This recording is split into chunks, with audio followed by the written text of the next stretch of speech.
Alright, hello solar YouTubers. This is just going to be a quick video on this box. Okay, so there is a few weird things about this box, okay? When the battery is, so I got two batteries and I got the red Odo sitting, I got it going in through one of the connections there in the back, okay? So technically this battery is in parallel connection, okay? So when you're running a load, means that, you know, the inverter's coming on, okay? The switch has to be on. Let me show you real quick. Okay. See, the switch is on, and I got power.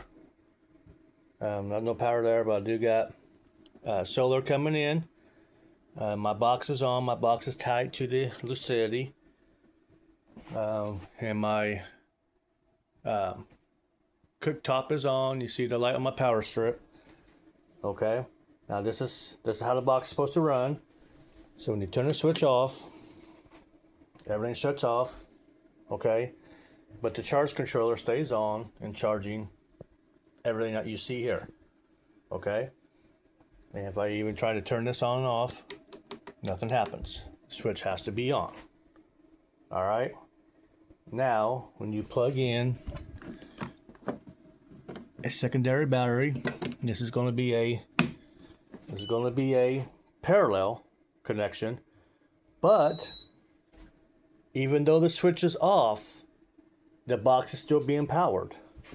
As you can tell, cooktop's on, so it's being powered, and you see it's being powered from the top battery, but the bottom battery is still being charged from the charge controller.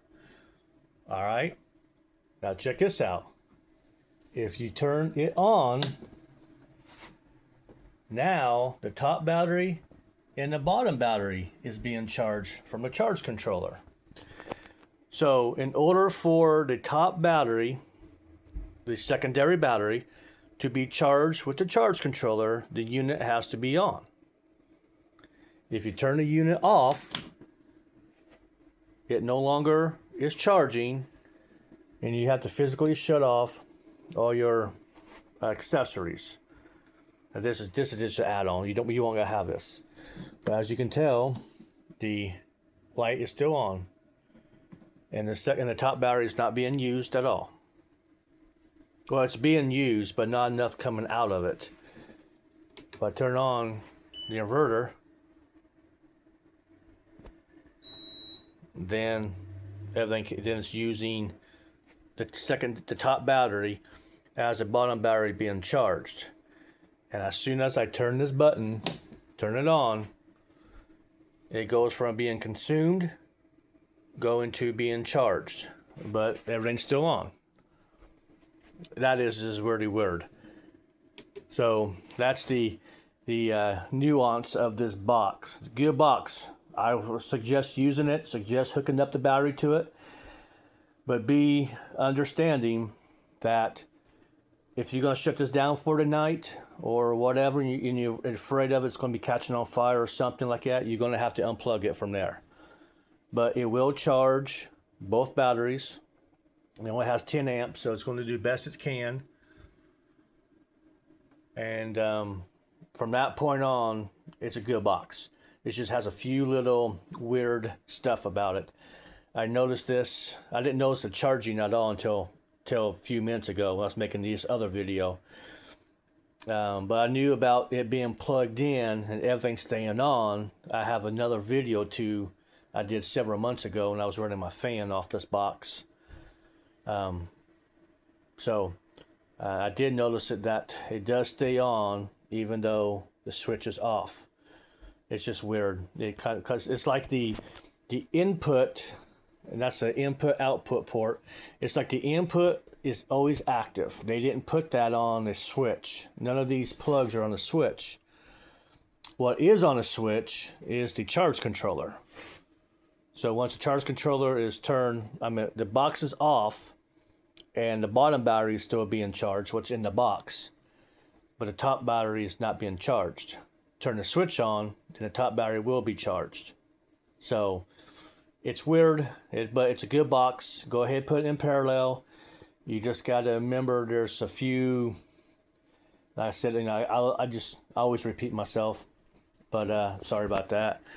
But it's just, it's a good box. Don't get rid of it. Hook another battery to it. It's a good 1,000-watt power inverter.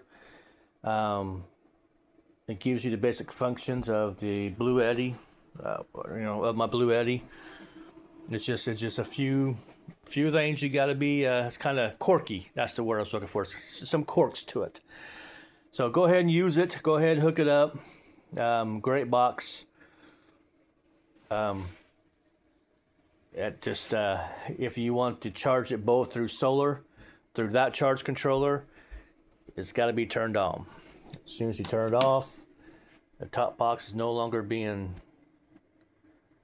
powered, being charged, but you still have access to everything, and the power is being drawn from the top battery. The bottom battery is being left the same. So your Anderson connections are not on the switch, but the charge controller is on the switch. It's quite weird, but you just turn that on and they're both getting charged. It kind of separates. It's 5.5 amps, 3 amps, so it kind of evens them out. As you see, the amperage is dropping and that amperage is increasing, so it's going to get down to about equal. But that's just the quirks of it. So go ahead and use it. Don't get rid of it. Hook a second battery to it. You just got to, I'm repeating myself again, you just got to understand that the box is going to be alive with the second battery plugged into it. If you have some kind of a cutoff switch, I just unplug mine if it bothers me too much. So when the box is off, it's going to draw power from the top. When the box is on, it's going to draw power from both. So, little quirk of it. Thanks for watching.